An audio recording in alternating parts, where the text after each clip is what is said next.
السلام علیکم ورحمۃ اللہ وبرکاتہ۔ رسول پاک صلی اللہ علیہ وسلم نے شیطان سے پوچھا تیرے دشمن کون ہیں؟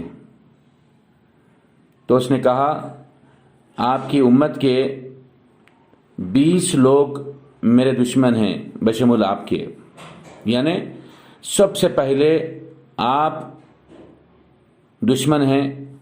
نمبر 2 عالم بعمل، نمبر 3 بعمل حافظ قرآن، نمبر 4 معذن، نمبر 5 فقیروں کو چاہنے والا، نمبر 6 یتیموں کو چاہنے والا، نمبر 7 مہربان دل، نمبر 8 حق کے آگے جھکنے والا، نمبر 9 وہ نوجوان جو اطاعت حق پر ہو، نمبر 10 حلال کھانے والا، نمبر 11 وہ نوجوان جو اللہ کے لیے محبت رکھے، نمبر 12 نماز بجماعت پڑھنے والا، نمبر 13 سخی، نمبر 14 با اخلاق، نمبر 15 جو حرام سے رکے، نمبر 16 تہجد گزار، نمبر 17 ہمیشہ باوضو رہنے والا، نمبر 18 اللہ کی باتوں کی تصدیق کرنے والا، نمبر 19 بیوہ پر احسان کرنے والا،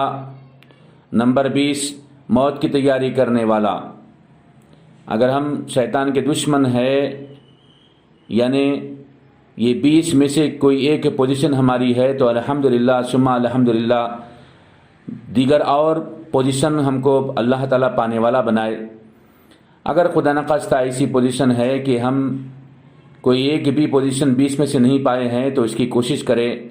اللہ سے دعا ہے کہ اللہ تبارک و تعالیٰ ہم کو شیطان کا دشمن بنائے رکھے اور اس کی راہ میں اس کے حبیب صلی اللہ علیہ وسلم کے بتائے ہوئے راستے پر چلنے کی اعلیٰ توفیق نصیب فرمائے۔ وما علینا الا البلاغ۔